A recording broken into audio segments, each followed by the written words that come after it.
থেকে আমাকে যে আস্থা, যে ভরসা দিয়ে যে গুরু দায়িত্ব দিয়েছেন, আমি আমার সততা আদর্শ দিয়ে সেই দায়িত্বটা করতে চাচ্ছি এবং একটা বিরাট পরিবর্তন আনতে চাচ্ছি এই বিমান মন্ত্রণালয়, যাতে সবাই বলে যে না, এখন বিমান মন্ত্রণালয় ঠিক আছে। এই শব্দটা যখন বের হবে তখনই মনে করবো যে আমি আমার দায়িত্ব সঠিকভাবে পালন করতে পারছি।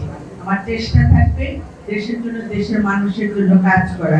দীর্ঘ 17 বছর পরে একটা স্বাধীনতার স্বাদ পাচ্ছি, গণতান্ত্রিক সরকারের অধীনে এখন আমরা কথা বলার সুযোগ পাচ্ছি। সেই সুযোগটা আমাদের কাজে লাগাতে হবে সবাইকে।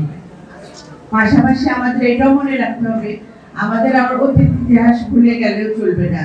অতীত ইতিহাসের দুঃশাসনের কথা, তারপরে গভর্নমেন্ট আসলো 1.5 বছর থাকলো, তারা তো কিছুই করে দিতে পারেনি। 1.5 বছর তারা কোনো কাজই করে যায়নি, যে একটা কাজ হলে বলতে পারবে না যে তারা জনগণের জন্য ভালো কাজটা করে দিয়েছে।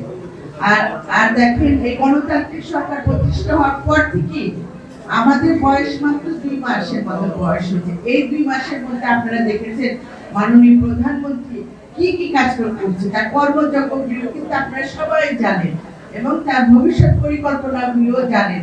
যে এখন দেখেন, যেখানে এখন গ্রাজুয়েশন মেয়েদের গ্রাজুয়েশনটাও ফ্রি করে দেওয়া হচ্ছে। এই যে বিশাল আকারের চিন্তা ভাবনা কাজ করছেন, সেটা তো জনগণের জন্য।